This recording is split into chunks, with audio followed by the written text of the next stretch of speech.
Haleluya, kita buka kitab Daniel ya. Kita akan belajar Daniel pasal 1, kita akan baca semua ayat ya. Ayat 1 sampai ke 21. Daniel pasal 1 ayat 1 sampai 21 kita akan baca bersama semua ayat ini sesuai dengan apa yang tertulis di depan. Kita baca bersama 3, 4. Pada tahun yang ketiga pemerintahan Yoyakim, Raja Yehuda, Nebukadnezar, Raja Babylon datang ke Yerusalem dan mengepungnya. Tuhan menyerahkan Yoyakim, Raja Yehuda ke dalam tangannya, beserta sebagian dari perkakas bait Elohim. Dan dia membawanya ke tanah Sinear, ke dalam rumah ilahnya. Lalu ia membawa perkakas-perkakas itu ke dalam rumah perbendaharaan ilahnya. Lalu raja bertitah kepada Aspenas, kepala sida-sidanya, bahwa dia harus membawa beberapa orang Israel yang berasal dari keturunan raja dan dari para bangsawan. Dan orang-orang muda yang tidak bercela, berpenampilan baik dan mahir dalam berbagai hikmat, memiliki pengetahuan dan pengertian tentang ilmu, sehingga mereka dengan kemampuannya siap melayani dalam istana raja, dan mengajar mereka tulisan dan bahasa orang Kasdim. Dan raja menetapkan bagi mereka satu bagian dari santapan raja dan anggur minumannya setiap hari, bahkan membina mereka sampai 3 tahun. Hingga akhirnya mereka siap melayani raja. Dan di antara mereka terhadap orang Yehuda, Daniel, Hananya, Misael, dan Azaria. Kepada mereka ini kepala sida-sida istana memberi nama. Dan yang memberi nama kepada Daniel, Belsasar, kepada Hananya, Sadrah, kepada Misael, Mesa, kepada Azaria, Abednego. Daniel berketetapan dalam hatinya bahwa dia tidak akan menajiskan dirinya dengan santapan raja atau dengan anggur minuman raja. Dan dia meminta kepada kepala sida-sida istana supaya dia jangan menajiskan dirinya. Dan Elohim telah mengaruniakan kepada Daniel kebaikan dan belas kasihan di hadapan kepala sida-sida istana itu. Dan kepala sida-sida istana berkata kepada Daniel, "Aku takut kepada Tuanku Raja yang telah memilih makananmu dan minumanmu. Karena apa? Dia akan melihat perawakanmu tampak lebih buruk daripada orang-orang muda lain yang sebaya dengan kamu. Dengan demikian kamu akan mengorbankan kepalaku kepada Raja." Kemudian Daniel berkata kepada Belsasar, kepala sida-sida istana, yang telah menetapkannya untuk mengawasi Daniel, Hananya, Misael, dan Azaria, "Aku meminta kepadamu, ujilah para hamba-Mu ini selama 10 hari, dan biarlah berikan kepada kami sayuran untuk kami makan, dan air untuk kami minum. Kemudian biarlah perawakan kami diperlihatkan di hadapan-Mu, perawakan kami dan perawakan orang-orang muda yang makan dari santapan raja. Dan sebagaimana Engkau melihatnya, perlakukanlah demikian terhadap para hamba-Mu." Dan dia menengahkan mereka dalam soal ini dan menguji mereka selama 10 hari. Dan pada akhir hari yang ke-10, perawakan mereka tampak lebih baik dan lebih gemuk daripada semua orang muda yang makan dari santapan raja. Maka Belsasar mengambil makanan mereka dan anggur yang harus mereka minum, dan dia memberi mereka sayuran. Mengenai keempat orang muda ini, Elohim memberi mereka pengetahuan dan kecakapan dalam segala tulisan dan hikmat. Dan Daniel memiliki pengertian tentang segala penglihatan dan mimpi. Dan akhir masa itu kita raja bertitah untuk membawa mereka masuk. Kepala sida-sida istana membawa mereka masuk ke hadapan Nebukadnezar. Dan raja bercakap-cakap dengan mereka. Dan di antara mereka semua tidak didapati seorang pun seperti Daniel, Hananya, Misael, dan Azaria. Demikian mereka beri dia para raja. Dalam setiap hal yang menyangkut hikmat dan pengertian yang raja tanyakan kepada mereka, raja mendapati mereka 10 kali lebih baik daripada semua ahli nujum dan semua ahli jampi di seluruh kerajaannya. Dan Daniel terus berada di sana sampai tahun pertama pemerintahan Raja Kores. Amin. Puji Bapa Yahweh, kita bersyukur ya. Kita seringkali mendengar Daniel ya. Daniel dalam arti secara hurufiah ya. Daniel itu adalah artinya Tuhan adalah hakim. Kita melihat kemurahan Tuhan yang luar biasa. Dan kita coba belajar ya dari kisah-kisah yang tadi kita baca. Berdasarkan kitab 2 Tawarikh. Coba kita lihat ya. 2 Tawarikh 36. 2 Tawarikh 36 ayat berapa ya? Ayat 15 kita lihat ya. Yahweh Elohim mereka mengirim kepada mereka melalui tangan para utusannya bangun pagi-pagi dan mengutus karena dia berbelas kasihan kepada umatnya dan tempat kediamannya. Namun mereka mengolok-olok utusan Elohim itu dan menghina segala firman-Nya, mengejek para nabinya, maka murka Yahweh bangkit dari umatnya, sehingga tidak ada lagi kepemulihan di sana. Dan dia membangkitkan raja orang Kasti melawan mereka. Dia membunuh orang pilihan dan seterusnya. Jadi bangsa ada 2 kerajaan ya. Kerajaan Israel dan kerajaan Yehuda. Kerajaan Israel sudah terlebih dahulu dikalahkan. Kemudian kerajaan Yehuda yang sebagian besar terdiri dari suku Yehuda dan suku Benyamin ya. Ditambah dengan para imam ya, orang-orang Lewi ya. Karena orang Lewi ini di mana-mana harus ada. Kita sudah belajar ya, bahwa orang Lewi ini sebagai imam, mereka harus ada di setiap suku ya. Dan kita melihat hal ini ya Tuhan kerjakan terhadap bangsa Israel. Ketika Tuhan mengangkat raja pertama, si Saul, dia masih merupakan satu kerajaan ya, kerajaan Israel. Ya. Kemudian karena Saul memberontak terhadap firman, ya Tuhan gantikan dengan Raja Daud ya. Dan Raja Daud ini mendapatkan kasih karunia Tuhan yang sangat luar biasa karena ketaatannya kepada firman. Walaupun dalam tanda kutip ya dia juga masih ada dosa ya.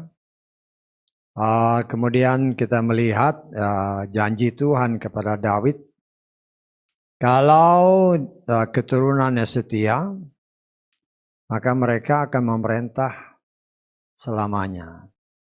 Tetapi kenyataan membuktikan setelah Daud meninggal diganti dengan Salomo.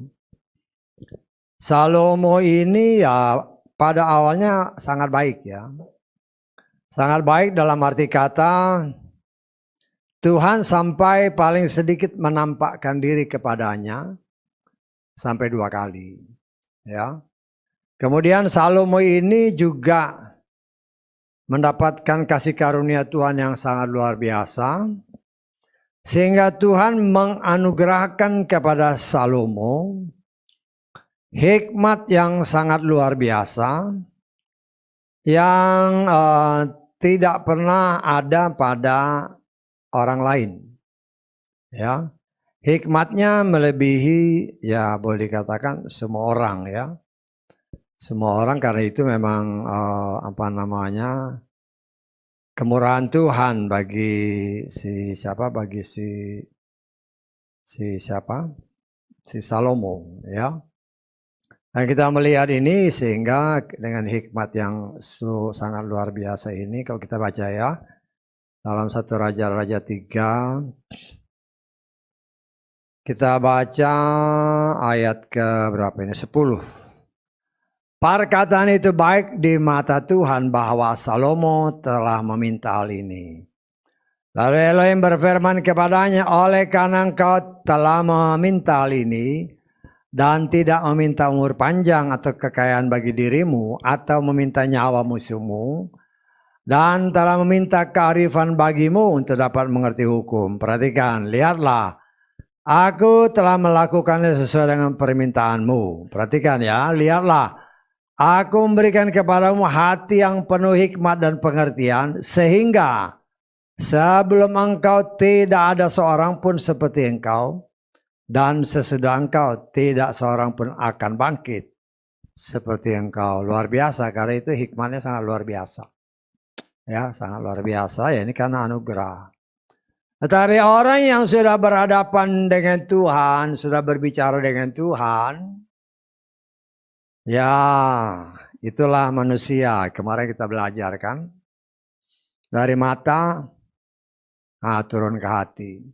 Kalau hati ini nggak dijaga, dari dalam hati ini ya tergantung isi hatinya. Ya, kalau isi hatinya firman, yang keluar baik. Tapi kalau yang di hati ini sudah campur aduk, ya, kenapa? Karena dia terpengaruh dengan begitu banyak. Berdasarkan firman kan, istrinya ada 1000. Istrinya ada 700, gundiknya 300. Itu yang tercatat ya, yang nggak tercatat ya lain lagi. Ya, ya itulah karena tidak menguasai diri, akhirnya dia jatuh. Ya, karena dia jatuh, ya firman Tuhan katakan, ya Israel yang tadinya satu terpecah menjadi dua. Dua kerajaan, yang satu ya dari 12 suku, ya. 10 suku menjadi kerajaan Israel, ya. Dan 12 suku karena kasih kemurahan Bapa Yahweh kepada Daud, Tuhan masih mempertahankan keturunan ini, ya, dari silsilahnya Daud.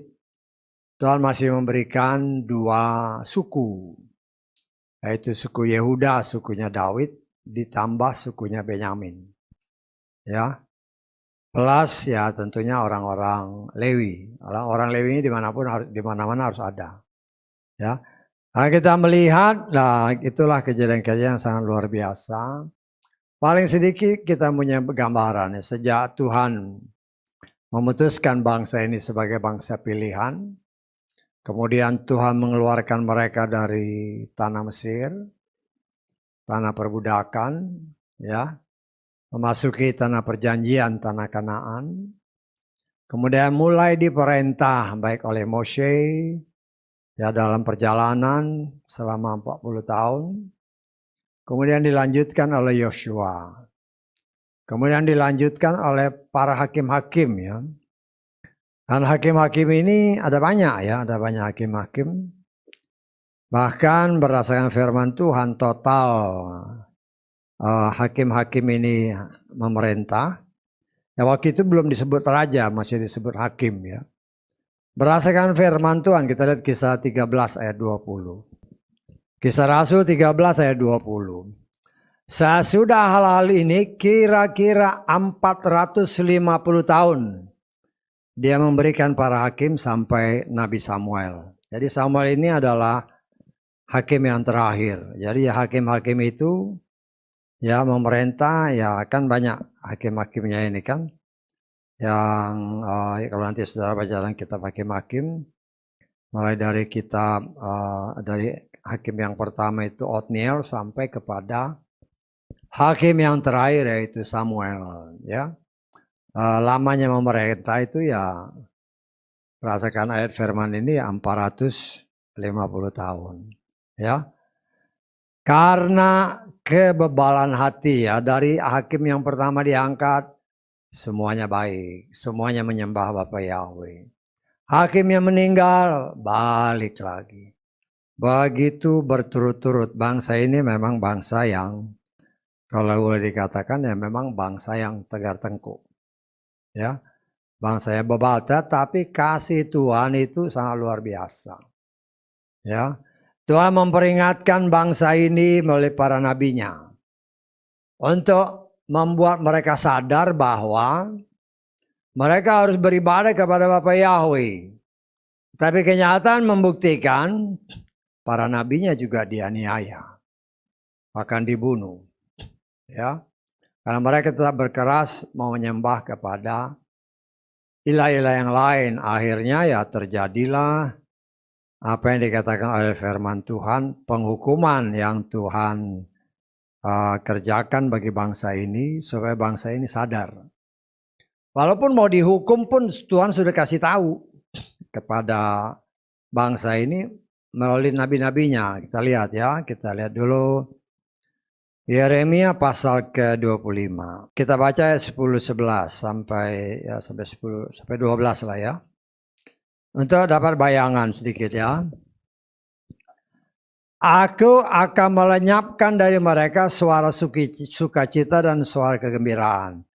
Suara mempelai pria dan suara mempelai wanita. Suara batu kilangan dan cahaya pelita. Maka segenap negeri ini akan menjadi sebuah reruntuhan dan kengerian. Bangsa-bangsa ini akan melayani Raja Babylon selama 70 tahun. Dan akan terjadi ketika 70 tahun telah genap, aku akan menghukum Raja Babylon dan bangsa itu dan negeri orang Kastim atas kesalahan mereka. Firman Yahweh, dan aku akan menjadikannya reruntuhan selamanya. Saya janji Tuhan ya kepada Bapak Abraham. Bangsa manapun yang menindas bangsa Israel, ya pasti akan dihukum Tuhan.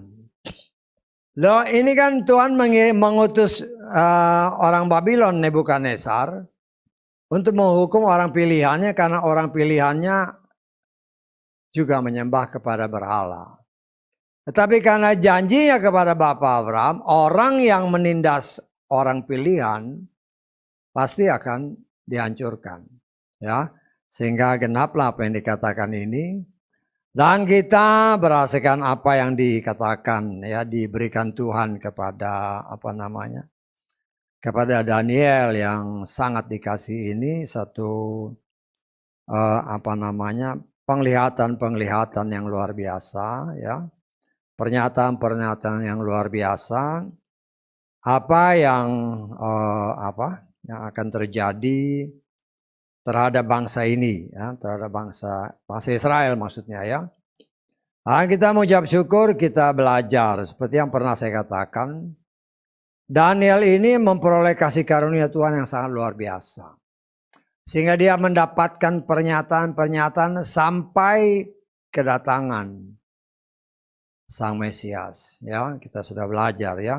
Dan Tuhan juga sudah memberikan penglihatan kepada Daniel, ya, di mana bangsa Israel akan dijajah oleh baik bangsa Babylon, bangsa Media Persia, bangsa Yunani dan bangsa Roma, ya. Seharusnya selesai. Tetapi karena mereka menolak Sang Juru Selamat, 2000 tahun lebih mereka diporak-porandakan ke seluruh pelosok muka bumi. Ya, tapi ya itulah memang skenario Bapak Yahweh.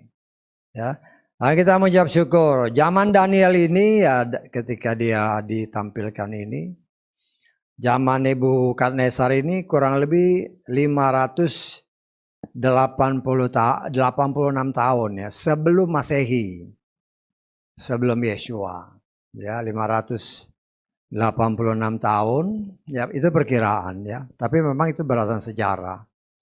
Terus dia selama kurang lebih 70 tahun kan, 70 tahun ada dalam penguasaan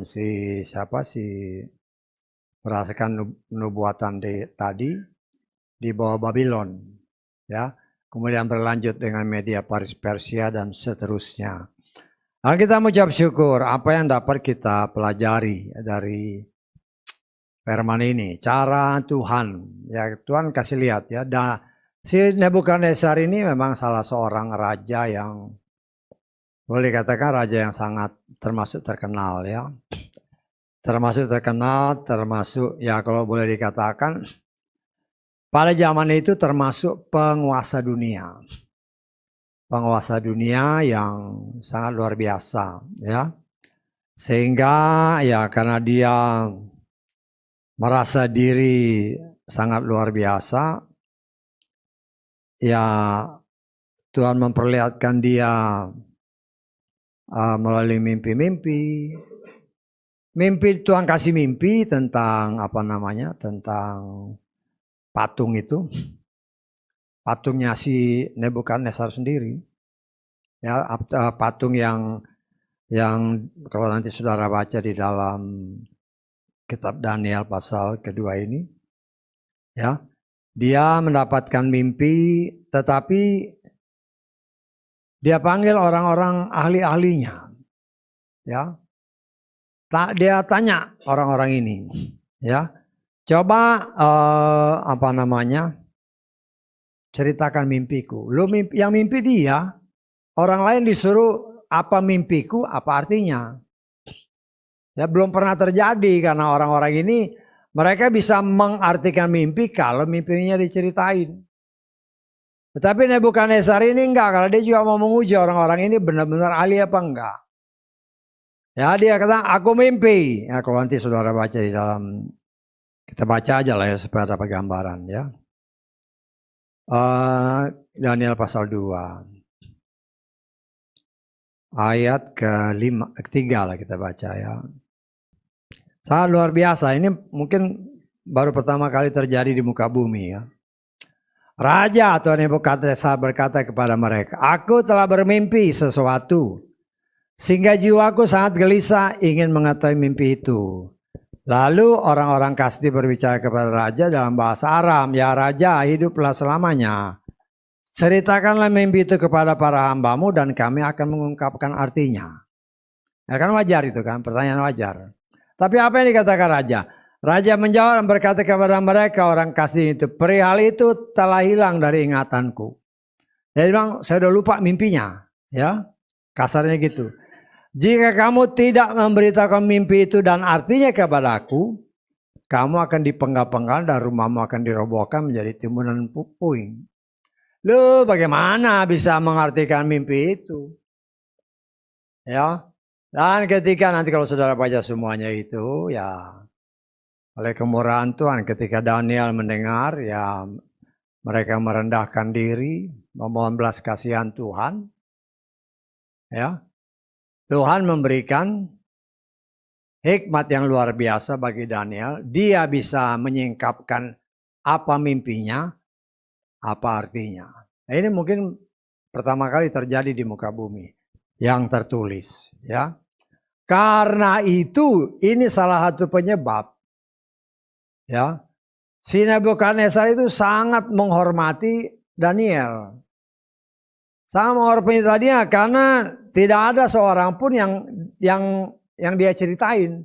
Nebukadnezar kan cuma ngomong tadi, aku mimpi semalam tapi aku udah lupa. Maksudnya dia mau menguji orang-orang ini. Jadi kamu harus ceritakan apa mimpiku, apa artinya. Loh, siapa yang bisa? Hanya Tuhan yang bisa untuk mengartikan semua itu ya. Sehingga Daniel dengan iman menyatakan hanya Elohim yang dapat menyingkapkan rahasia-rahasia itu. Ya karena Daniel merendahkan diri oleh kasih kemurahan Tuhan. Ya Tuhan menyingkapkan kepada mimpinya ini dan artinya ini. Karena dia bisa menyingkapkan, kita lengkap ayat ke Daniel pasal 2 ini. Ayat ke-46 Daniel pasal 2.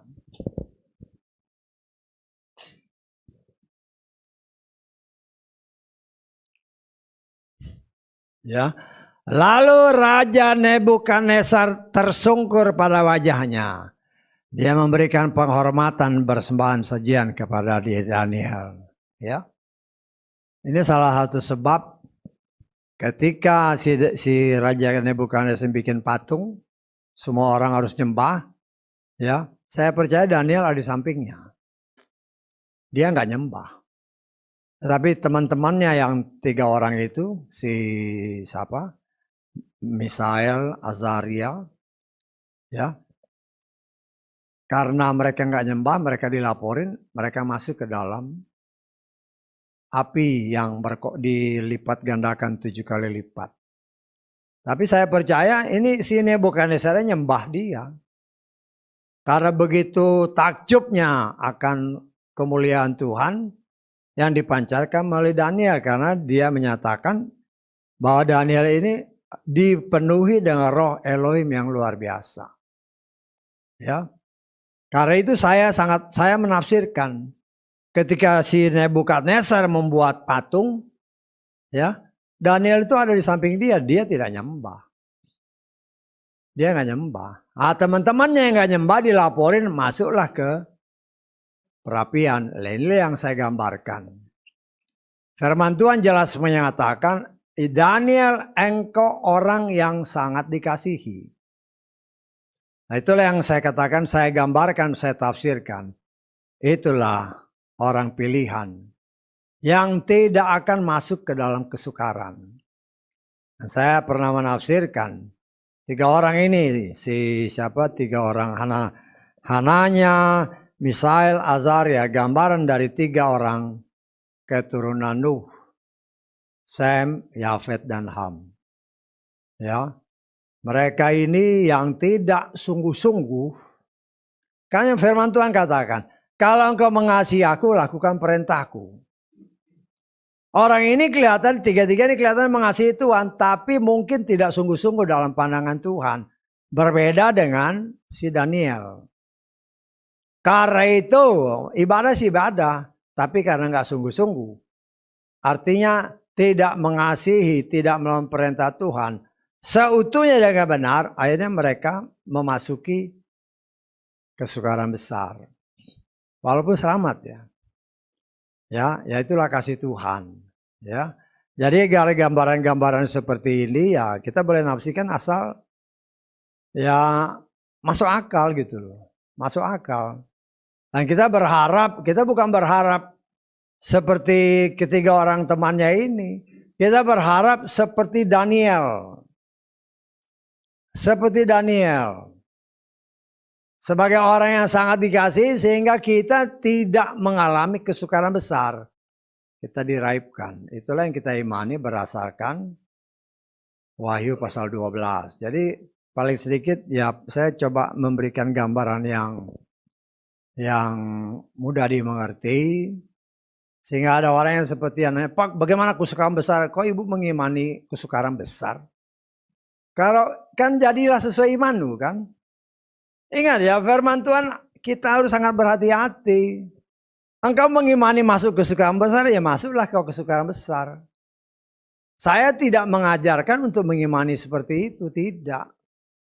Karena ada kenyataan, apabila kita hidup, kemarin kita belajarkan, tidak bercacat celah tubuh, roh dan jiwa kita, ketika Yesus datang kita diangkat. Artinya tidak ikut dalam kesukaran besar.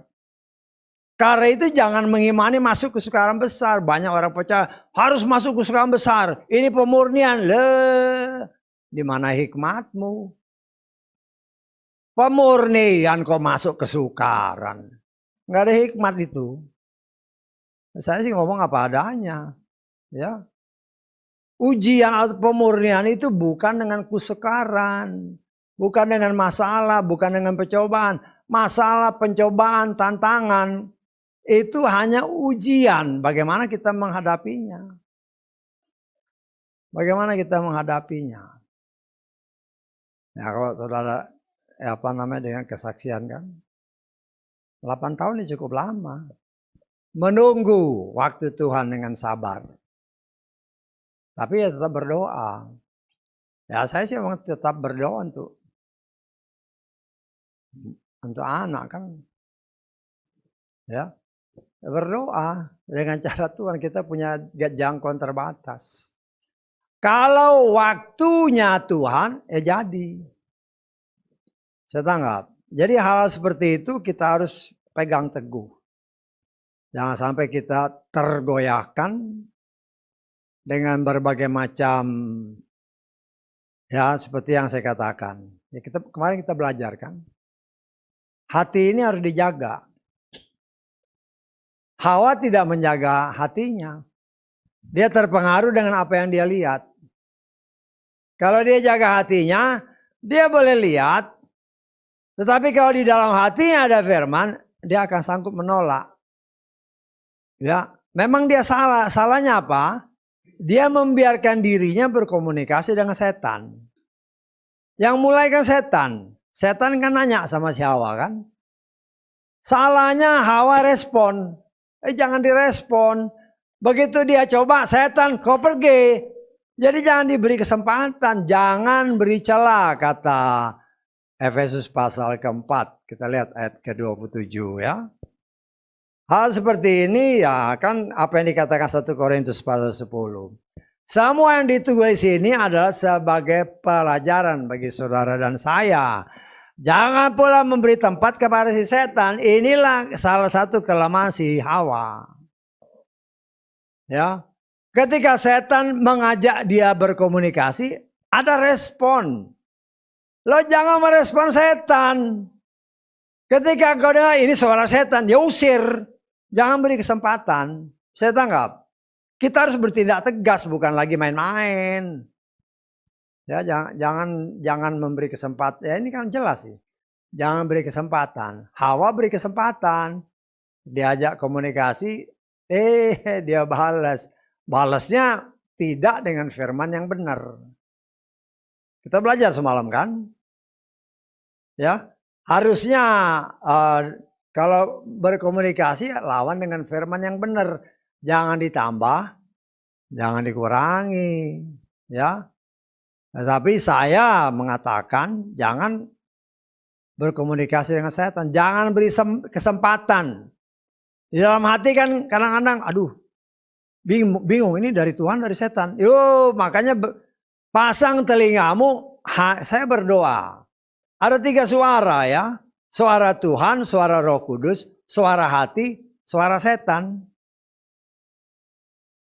Lah kita harus dengan iman, saya berdoa untuk kita semua. Supaya kita tuh peka dengan suara Tuhan, suara lain jangan kasih tempat. Ya, karena setan itu licik.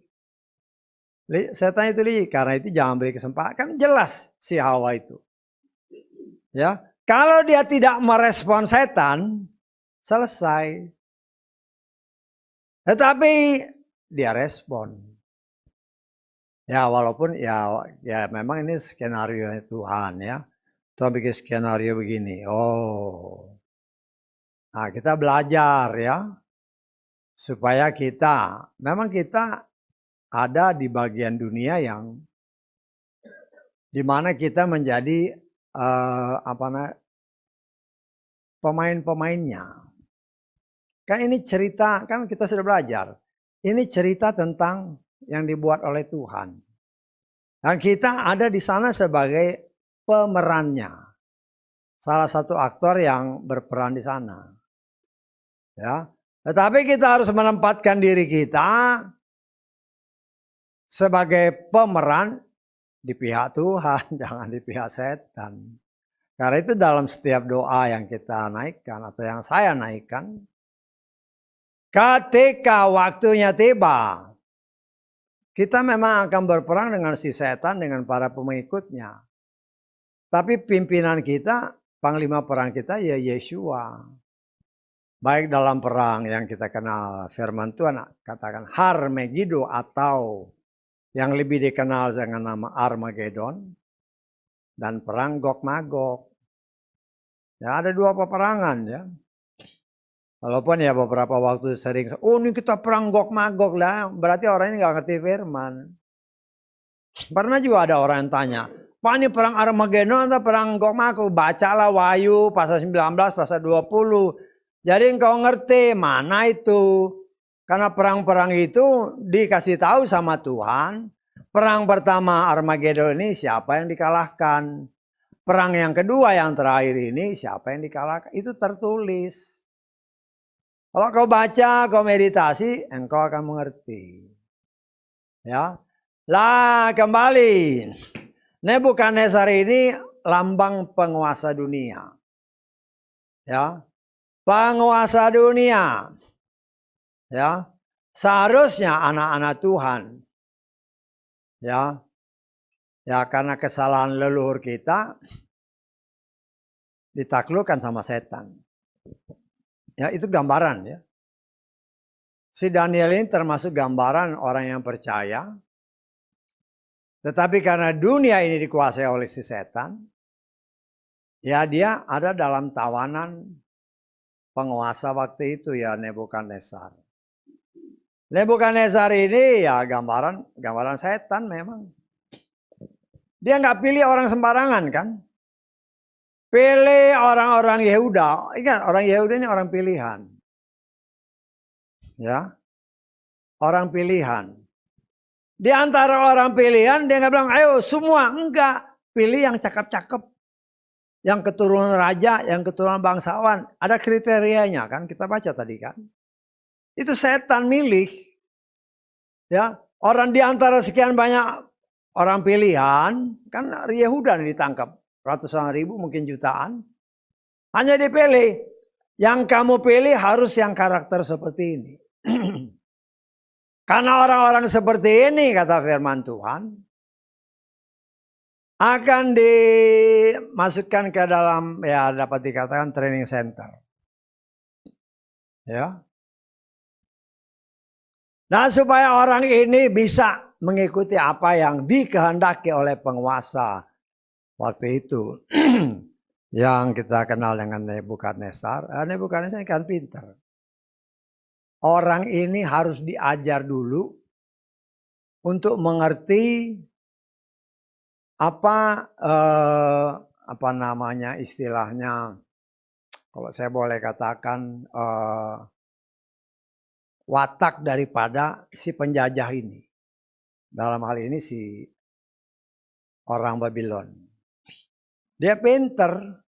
Orang yang pinter-pinter ini dipilih, dimasukkan ke training center, diajarin tulis, diajarin ngomong. Supaya apa yang diinginkan oleh si Nebukadnezar dengan gengnya ini bisa ditangkap dan dimengerti oleh orang dalam tanda kutip orang pilihan.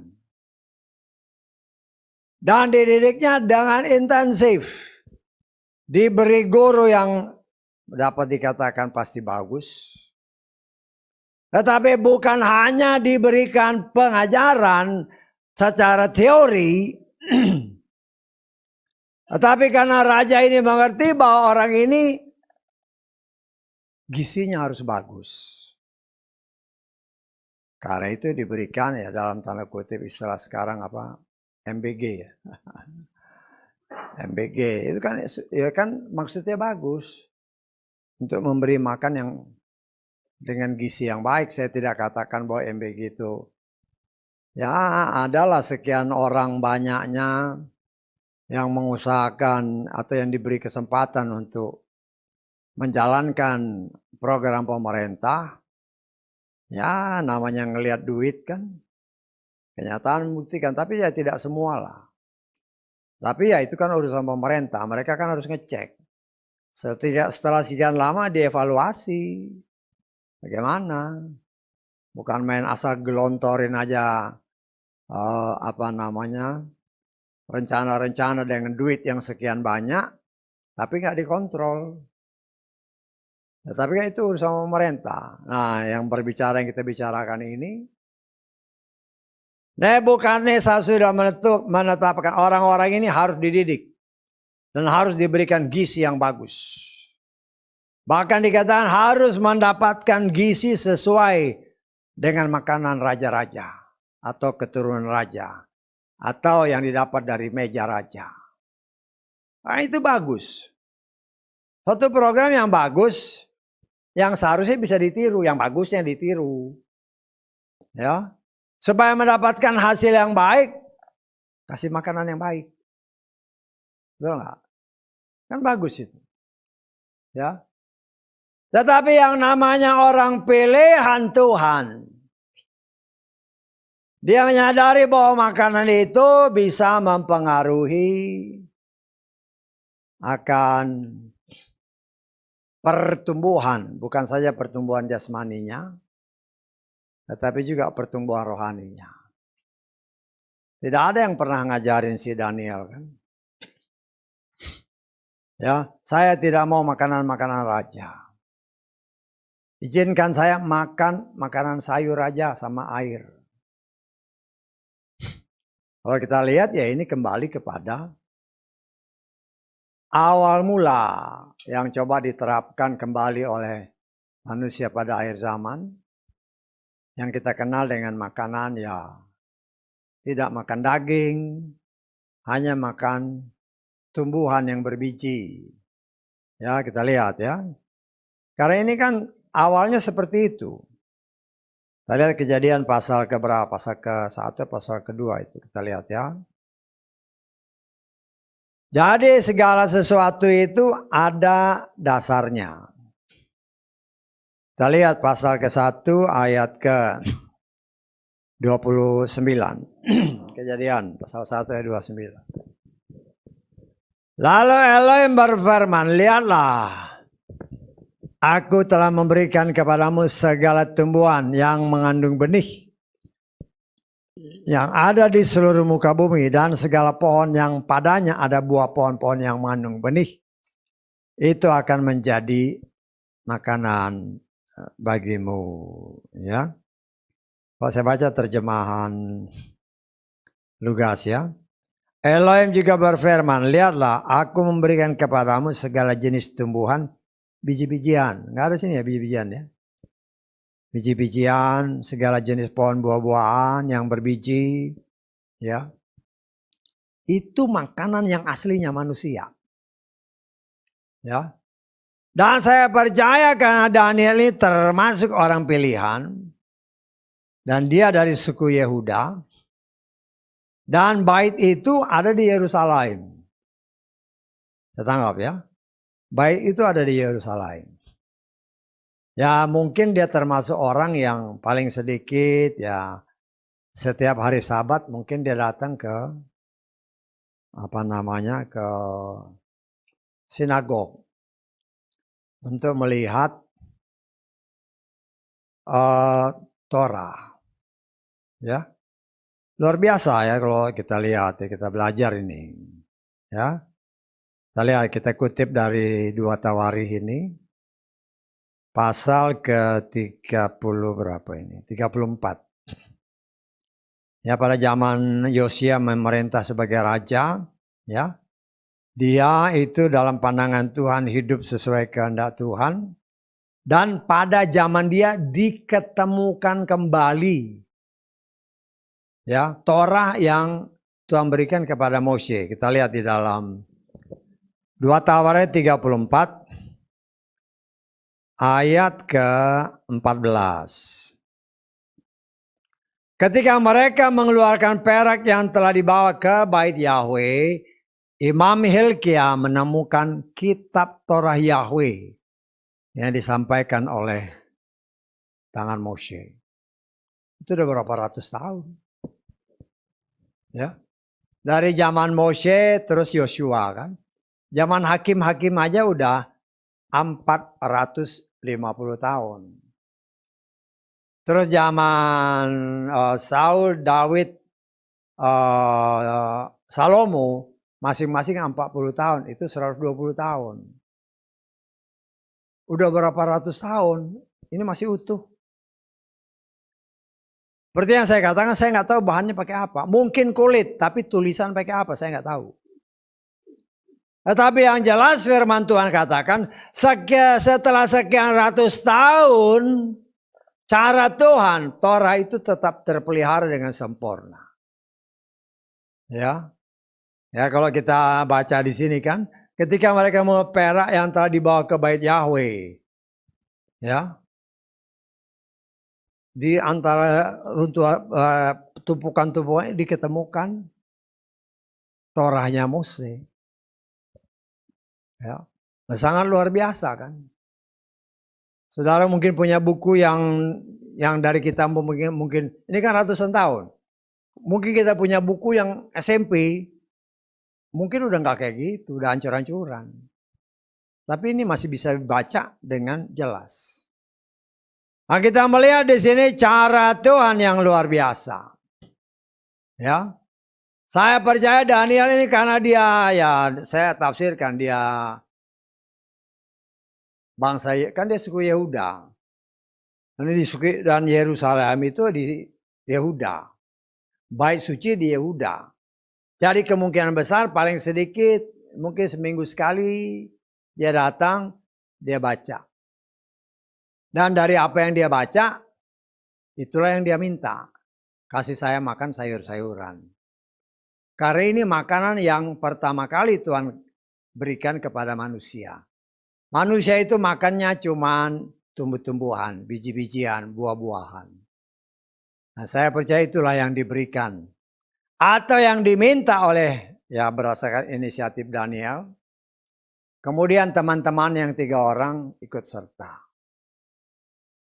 Bahkan mereka berani, ya dikatakan oleh firman Tuhan yang kita baca.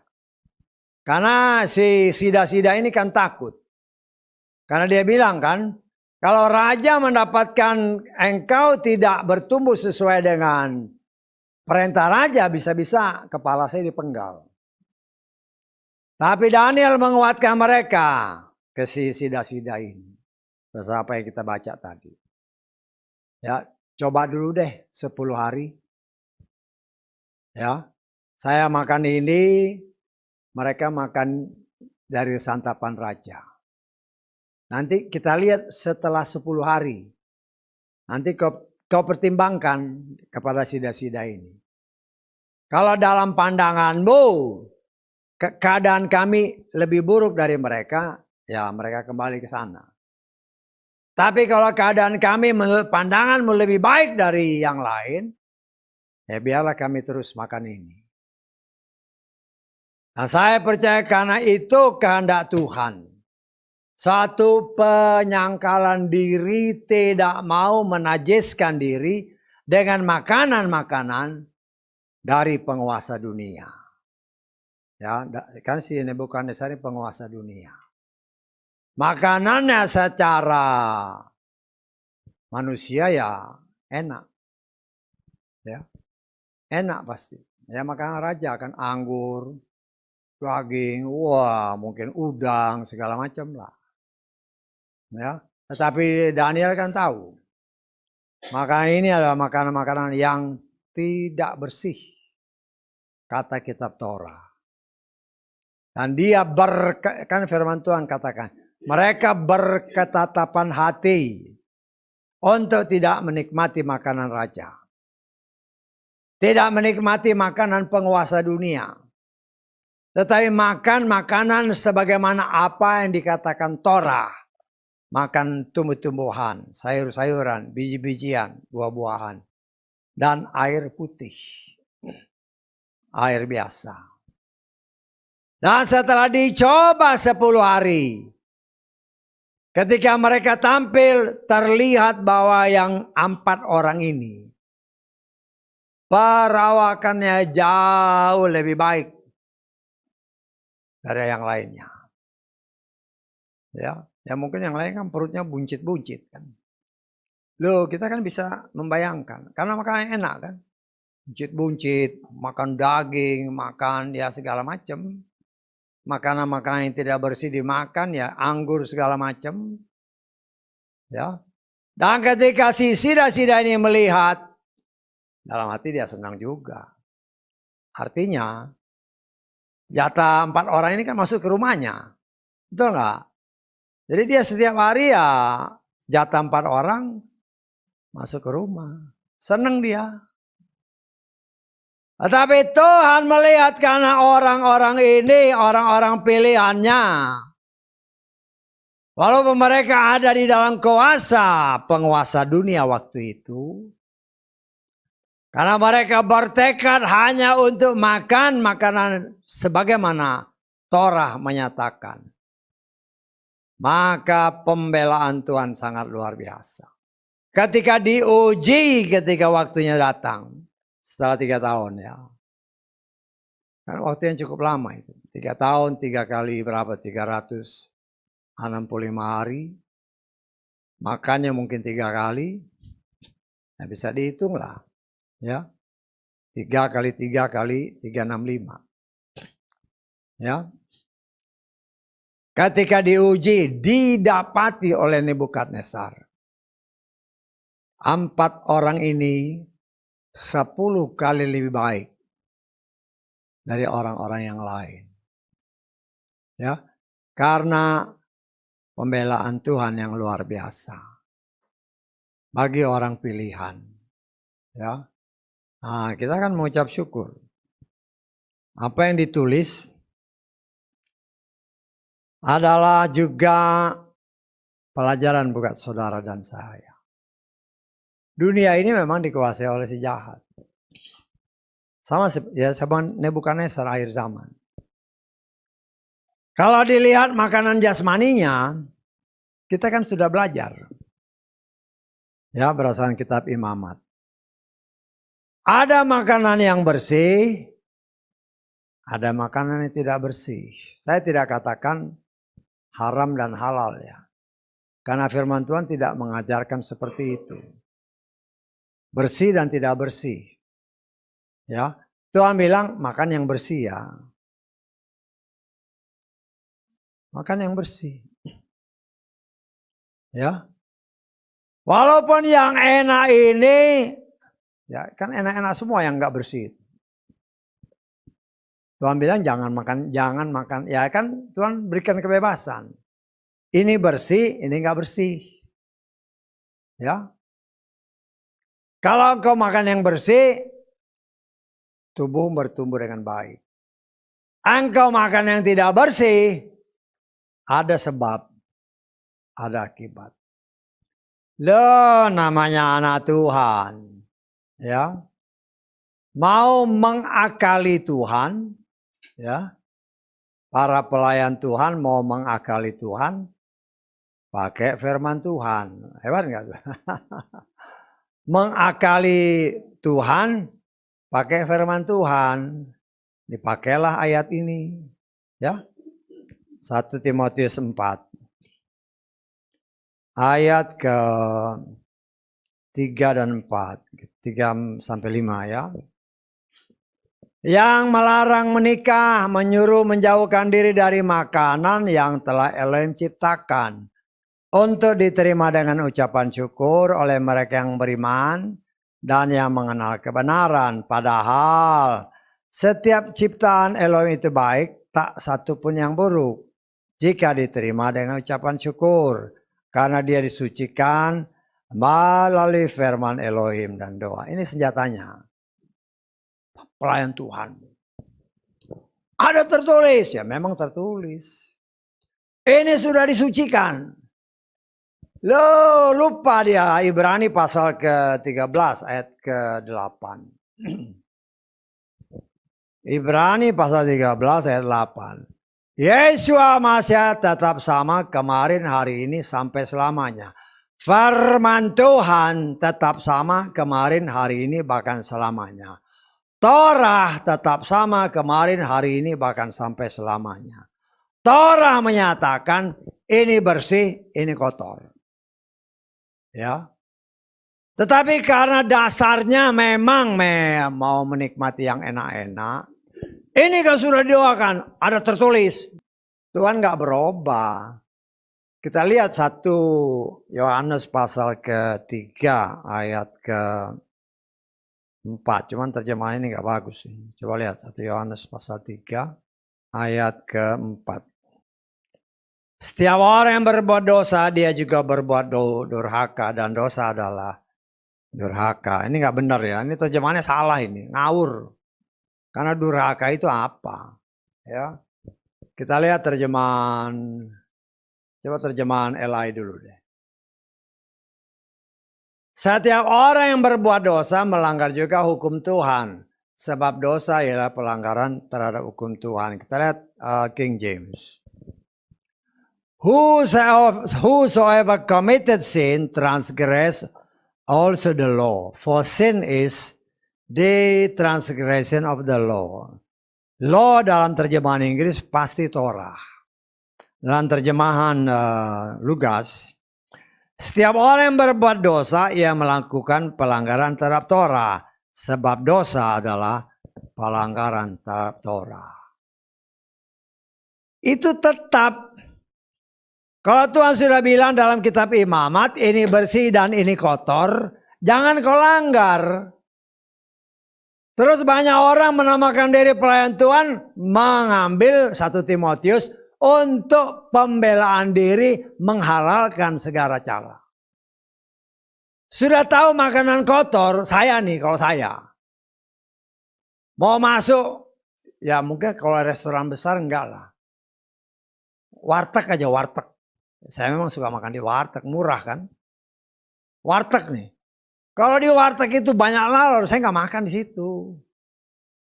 Itu nggak bersih. Bisa ditangkap maksud saya. Loh, kalau engkau tetap ngotot memakan di situ karena mungkin waduh ini babi panggang segala macam, tapi banyak lalernya ya repot. Ya. Ya dulu saya teringat ya waktu dalam penggembalaan yang lalu lah. Wah, awal-awalnya kan bagus. Pada akhir-akhirnya gembalanya motong anjing di salah satu rumah lah. Saudara tahu apa? Waduh, di rumah itu lalernya ribuan gara-gara motong itu. Saya nggak makan. Mau didoain apa saya nggak makan. Mau ngapain makan barang yang udah tahu nggak bersih kan. Artinya lalernya bukan 1-2 ribuan. Lo sudah tahu makanan nggak bersih, mengandalkan 1 Timotius pasal 4, ini sudah dikuduskan. Ada sebab, ada akibat. Nah itu jangan heran apabila ya orang-orang yang tetap ngotot makan ini dengan mengandalkan ayat ya, menghalalkan makanan, mengandalkan ayat, melawan Torah. Lah sudah. Ya. Kita harus pakai hikmat. Tuhan itu nggak berubah. Ya, tapi kan Tuhan berikan kebebasan. Itulah bentuk kasih Tuhan. Beri kebebasan ya silakan. Ya. Lagi namanya kerinduan daripada Daniel, aku tidak akan menajiskan diri dengan makanan raja. Karena tekad yang bulat dan dalam tanda kutip tekad yang nekat. Karena dia melawan penguasa dunia waktu itu. Tuhan memberikan mereka hikmat yang luar biasa. Sehingga ketika mereka diuji, didapati oleh Nebukadnezar, mereka 10 kali lebih baik dari orang-orang yang lain. Bagaimana kita? Ya. Tawaran dunia kan memang enak-enak. Ya. Tetapi seperti apa yang dikatakan tadi. Dunia berusaha memberikan masukan-masukan kan. Melalui tulisan, melalui bacaan. Supaya kita bisa nulis. Supaya kita bisa ngerti bahasa. Kita bisa komunikasi. Tapi komunikasi dengan siapa? Ini yang harus kita hati-hati. Tuhan berikan kepada kita kebebasan. Untuk membaca segala macam. Ya ada kitab suci. Ya ada yang kitab suci yang kertas. Ada kitab suci bukan kitab. Ada HP suci segala macam. Dan ada kitab-kitab yang lain. Seperti beberapa tahun lalu. Kitab Heno. Kitab Yasar. Kitab macam-macam. Yang sudah, karena saya sudah baca, saya berani bilang. Yang banyak di antara mereka tulisannya menentang apa yang tertulis dalam 66 kitab. Tetapi karena pengaruh dunia, ya, ada pelayan Tuhan, saya dengar sendiri, ini kitab yang dikatakan oleh kitab Daniel. Aduh, kasihan amat. Pelayan Tuhan kalau yang nggak hati-hati memang bisa jadi racun bagi mereka yang menamakan diri anak anak Tuhan. Ya kita lihat ya. Karena itulah pelayan Tuhan dia pakai ayat untuk mengelabui orang yang tidak belajar firman. Pelayan Tuhan mengelabui jemaat pakai firman. Ya, dan jemaat karena tidak belajar ya telan aja. Hati-hati. Sehingga ya kita Heno, kitab Yasar, kitab apalagi itu banyak macam-macamnya itu. Mereka mengatakan ini seperti apa yang dikatakan kitab Daniel. Kita lihat Daniel 12. Kita baca ayat 4. Tetapi engkau hai Daniel, sembunyikanlah segala firman itu, meteraikanlah kitab itu sampai akhir zaman. Berdasarkan ayat ini, oh ini kitab Henoh. Apa yang disembunyikan berdasarkan kitab Daniel. Kita lengkap ayat ke-9. Dan dia berkata, pergilah Daniel sebab firman ini akan tertutup termeterai sampai akhir zaman. Loh, banyak orang dunia, apalagi beberapa tahun kitab Henoh ini. Ya, saya baca, karena saya penasaran saya beli, saya baca. Banyak yang bertentangan dengan firman. Ya. Tetapi itu dianggap bahkan diberitakan dalam khotbah seperti ini. Kita buka kitab Henoh, lah bagaimana? Ya. Terpengaruh dengan tulisan-tulisan yang bukan dari 66 kitab, ya, sehingga mencemarkan diri dan mencemarkan mereka yang digembalakan. Ya, namanya jemaat mentalan aja. Ya, sekarang sudah mulai meredak lah.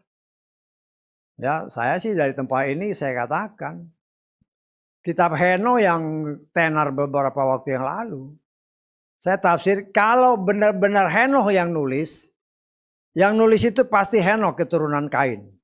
Bukan Henoh keturunan dari Adam. Ya. Ya biar orang di luar sana dengar, baca itu benar-benar. Kan banyak sekali yang bertentangan dengan apa yang tertulis dalam kitab suci kita. Contoh, saya penasaran karena ada seorang pelayan Tuhan datang kemari. Dia bilang, Pak, waktu si Abraham mempersembahkan Yitzhak, ada si Ismail di situ. Saya bilang itu nggak benar itu. Itu salah satu, itu dua bujangnya bukan bujang Pak, itu si Ismail. Saya bilang Ismail itu sudah diusir dan dia takut sama si Sarah, nggak mungkin dia datang. Dan karena saya ngitung jarak. Saya hitung jarak antara tempat tinggal si Ismail dengan tempat tinggal Abraham. Ya ingat kondisinya bukan seperti sekarang. Oh sekarang kan bisa telepon-teleponan. Kalau dahulu Abraham diberitahu oleh Tuhan melalui penglihatan, engkau harus bawa besok pagi. Kapan waktunya si Ismail datang ke sini ke Abraham? Nggak bisa. Apalagi kalau dia dapat pemberitahuannya malam, kan pagi-pagi sekali dia pergi. Ya. Saya buktikan karena saya penasaran, saya ambil peta, saya ukur jaraknya. Saya perhitungkan kendaraan yang paling cepat. Dahulu jarang kuda, paling unta. Unta saya hitung kecepatannya berapa kilometer per jam, paling cepat dia jalan. Tetap gak bisa.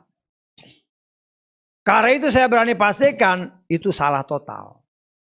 Tetapi yang seperti itu dipercaya oleh mereka yang menamakan diri pelayan Tuhan.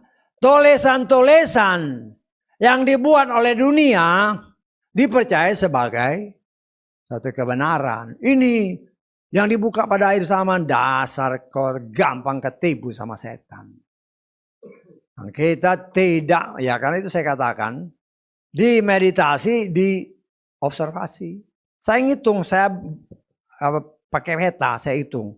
Dengan jarak sekian, kan dari peta itu bisa diukur. Di peta itu ada skala, 1 banding berapa. Kita bisa hitung, oh jaraknya dari sekian ke sekian ini kira-kira sekian kilo. Terus kalau dia naik unta dengan kecepatan sekian, kalau si Abraham dapat mimpi malam, sedang pagi-pagi dia sudah berangkat, katakanlah jam 4, jam 5 pagi, nggak mungkin si Ismail bisa menyusul. Lagi pula pakai apa? Si Abraham nggak tahu persis, dia tahu lokasinya di sini. Katakanlah umpamanya, ini Jakarta. Oh, lokasinya ada katakanlah di Bandung. Di Bandung di mananya? Kan harus dicari. Nggak mungkin. Ya kita kan diberi hikmat. Karena itu saya berani katakan itu kitab palsu itu. Tulisan dunia, kalau tidak hati-hati ya bisa mengacaukan iman banyak orang. Ya termasuk pelayan-pelayan Tuhan. Saya dengar ada pelayan Tuhan. Mari kita buka kitab Henokh. Ya kasihan amat jemaatnya. Ya. Tetapi kita melihat di sini apa yang dikatakan tadi, bukan saja baca tulisan dan bisa berkomunikasi, makan minumnya pun. Makanan minuman bisa berpengaruh. Dulu waktu saya kerja di laut ya, ada teman, ya termasuk teman dekat lah. Kesukaannya apa? Kesukaannya itu makan kulit ayam. Pokoknya kalau ayam tuh dagingnya dia buang, kulitnya dia makan. Akibatnya apa? Setelah beberapa lama daging kulitnya ini kayak kulit ayam. Artinya apa yang kau makan itu bisa mempengaruhi secara fisik kondisi tubuhmu. Nah inilah yang dihindari oleh si Daniel dengan teman-temannya. Aku tidak mau makan raja. Makanan raja ini racun bagi tubuh. Ya dalam tanda kutip jasmani dan rohani. Aku mau makan apa yang dikatakan oleh Tuhan dalam kitab Kejadian. Apa yang dikatakan Torah. Makan tumbuh-tumbuhan. Ya. Nah itulah yang harus menjadi prinsip kita.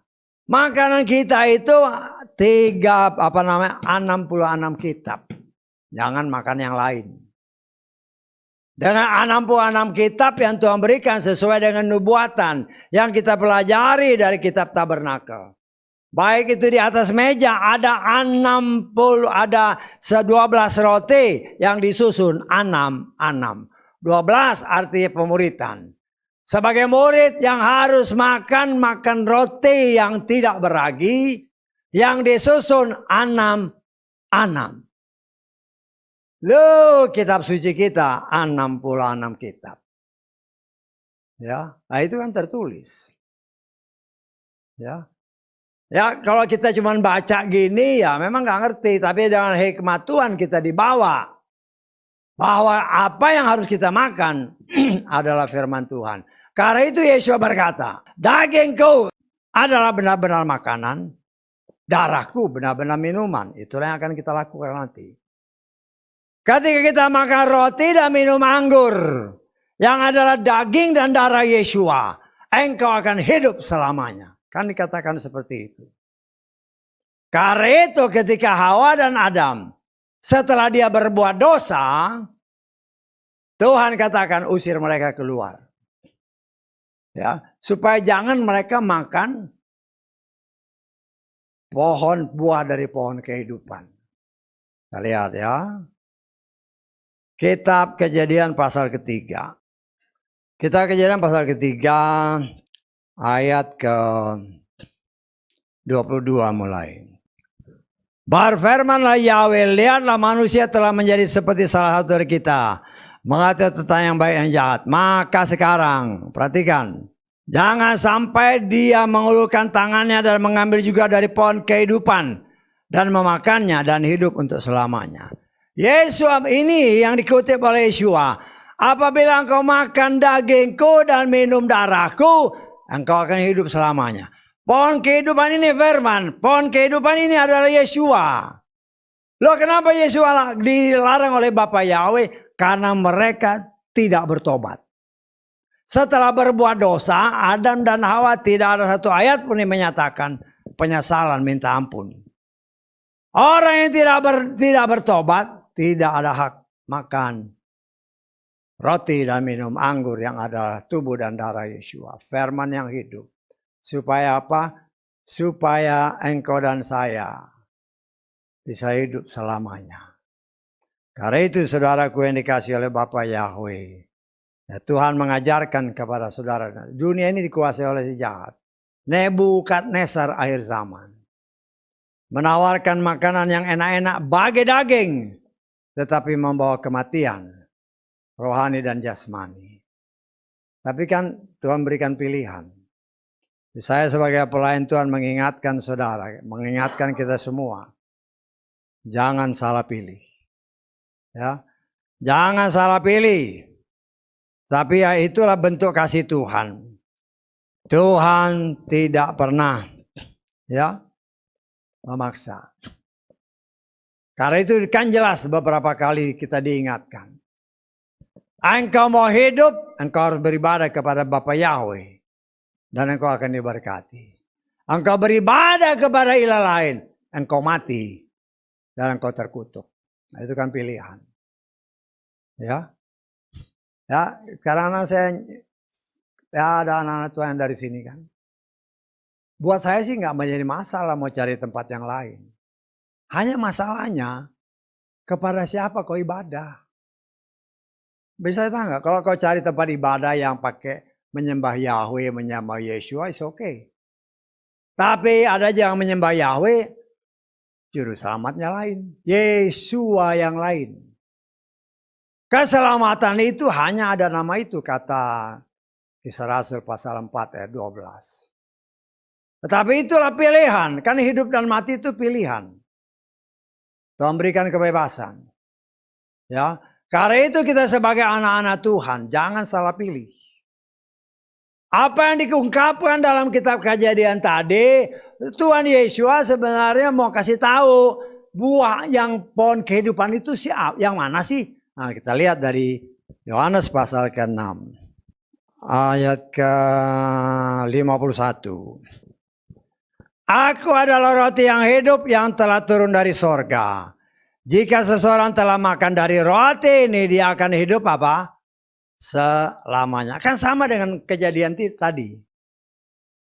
Jangan mereka mengulurkan tangannya, makan buah dan hidup selamanya ini. Tuhan singkapkan rahasia yang tersimpan ribuan tahun yang lalu. Yang dimaksud dengan pohon kehidupan adalah firman, adalah Yeshua. Kenapa nggak boleh mengambil? Karena tidak ada pertobatan.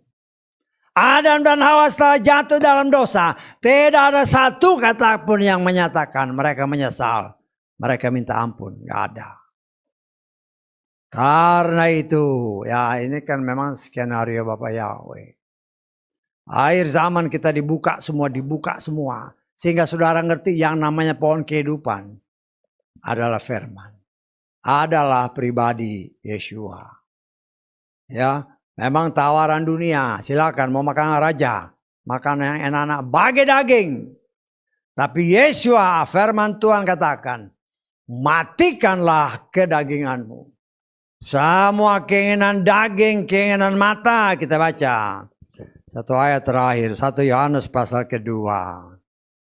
Ayat ke-16. Sebab segala sesuatu yang ada dalam dunia, hasrat daging, hasrat mata, keangkuhan hidup, bukanlah dari Bapa, melainkan berasal dari dunia. Nah, saudara yang saya diberikan pilihan dan saya mengingatkan, mengajarkan jangan salah pilih. Mati dan hidup ditentukan oleh kita sendiri. Sebagaimana tertulis dalam kitab Filipi, kerjakanlah keselamatanmu sendiri. Tuhan sudah menyiapkan jalan. Tuhan sudah menyiapkan aturan, ketetapan, dan perintah.